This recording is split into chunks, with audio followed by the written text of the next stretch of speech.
সাল্লাল্লাহু আলাইহি সাল্লাম বলেছেন, ওয়াকালা নবী সাল্লাল্লাহু আলাইহি সাল্লাম, লা ইয়াকুনু আহাদুকুম হাত্তা আকুনা হাব্বা ইলাইহি মি ওয়ালিদিহি ওয়া ওয়ালাদিহি ওয়ান নাস আজমাইন, রাওয়াহু শাইখান।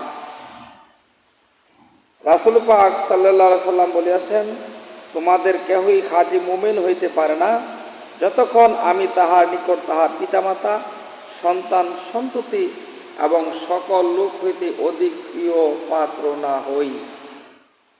সুবহানাল্লাহ। বুখারী এবং মুসলিম শরীফ।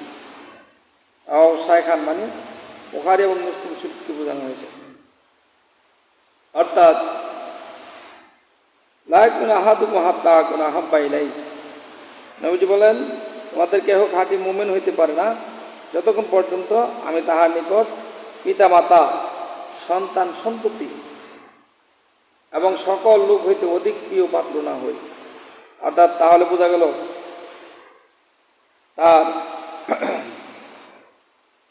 পিতামাতার চেয়েও নবীকে ভালোবাসতে হবে, সন্তান আদির চেয়ে, ছেলেমেয়ের চেয়েও এবং সকল লোক হইতে নবীকে অধিক ভালোবাসতে হবে, বেশি ভালোবাসতে হবে, এবং নিজের জীবনে চাইতো নবীকে সবচেয়ে বেশি ভালোবাসতে হবে।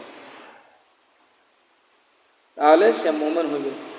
আর যারা ডরাইবে সঠিক কথা, হক কথা, সত্যবাণী কথা, সত্য ইসলাম প্রতিষ্ঠার জন্য যারা ভয় করবে, সত্য কথা বললে না জানি তারা মেরে ফেলে, তারা আক্রমণ করে, এরকম যারা ভয় পাবে তারা কখনো মুমিন হইতে পারবে না।